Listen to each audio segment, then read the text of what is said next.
Assalamualaikum teman-teman semua, apa kabar? Tabi pun senang sekali saya dapat menyapa teman-teman kembali pada video ketiga yang saya upload di YouTube. Nah, pada kesempatan kali ini saya akan mengajak teman-teman semua belajar membaca naskah menggunakan teknik voice over. Nah, saya sekarang sudah pakai Siger. Jadi naskah saya yang akan saya baca pada kesempatan kali ini mengenai keistimewaan dari daerah asal saya. Nah, karena saya pakai Siger, ada yang tahu nggak asal saya dari mana? Dari mana teman-teman? Ya, saya berasal dari daerah Lampung. Jadi di Lampung itu seorang perempuan atau yang disebut dengan muli menggunakan mahkota yang namanya Siger. Jadi ada apa aja sih keistimewaan dan juga keunikan-keunikan yang ada di daerah Lampung? Saya akan membaca naskahnya kurang lebih 3 menit. Saya akan memperkenalkan keistimewaan dan juga keunikan yang Lampung miliki kepada teman-teman semua. Yuk, simak!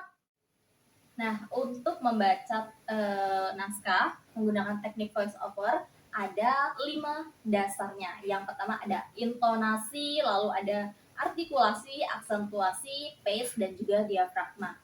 Maksudnya adalah ketika kita membaca sebuah naskah untuk voice over, maka dari intonasinya, dari a, i, u, e, o, pelafalan, penekanan bagian-bagian penting, dan juga pernafasan harus diatur sedemikian rupa dan jangan lupa menjiwai naskah yang kita baca agar kita mampu menyampaikan apa yang ada di naskah tersebut terhadap audiens kita atau halayak kita.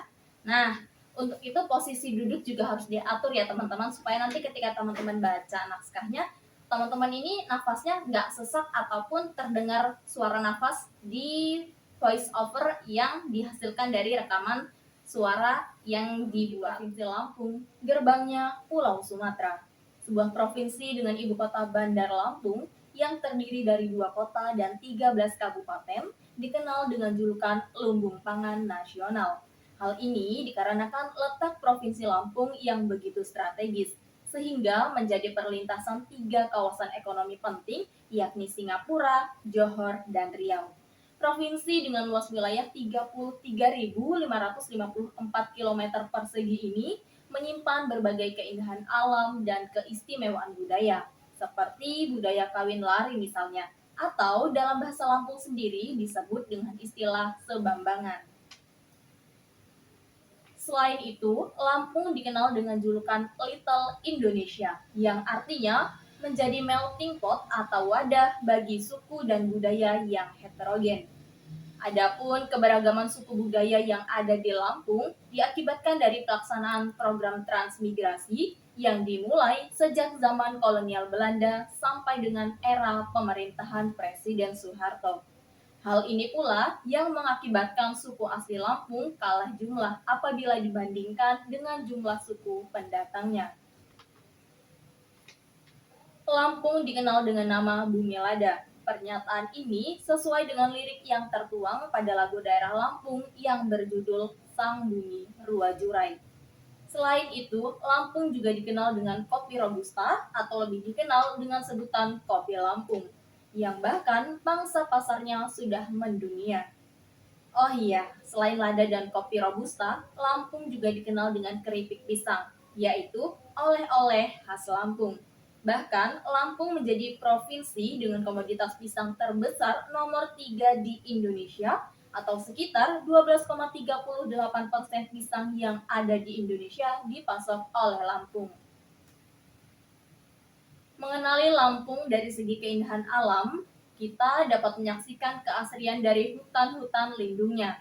Ada Taman Nasional Bukit Barisan yang menjadi tempat lindung bagi hutan hujan tropis beserta kekayaan hayati yang dimiliki oleh Pulau Sumatera. Lalu ada juga Taman Nasional Waikambas. Nah, kalau teman-teman pernah mendengar istilah gajah Sumatera, maka di tempat inilah menjadi wadah penangkarannya. Selain wisata budaya dan alam, Lampung juga menyajikan keindahan wisata bahari. Salah satu yang terkenal adalah Pantai Gigi Hiu, yaitu sebuah pantai dengan ciri khas tebaran batu karang yang menjulang tinggi hingga mencapai 10 meter. Wah, Lampung sungguh luar biasa ya, karena Lampung istimewa. Oke Oke teman-teman semua, tadi adalah teknik membaca naskah dengan menggunakan teknik voice over yang sudah saya lakukan. Saya rasa banyak sekali kekurangannya dan untuk itu mari kita sama-sama belajar mengenai bagaimana caranya membaca naskah dengan teknik voice over yang benar dengan mempelajari 5 dasar teknik voice over yang sudah saya jelaskan di awal video tadi. Oke teman-teman semua, akhir kata saya mengucapkan terima kasih atas partisipasinya untuk menyaksikan video yang saya buat. Semoga bermanfaat dan sampai jumpa.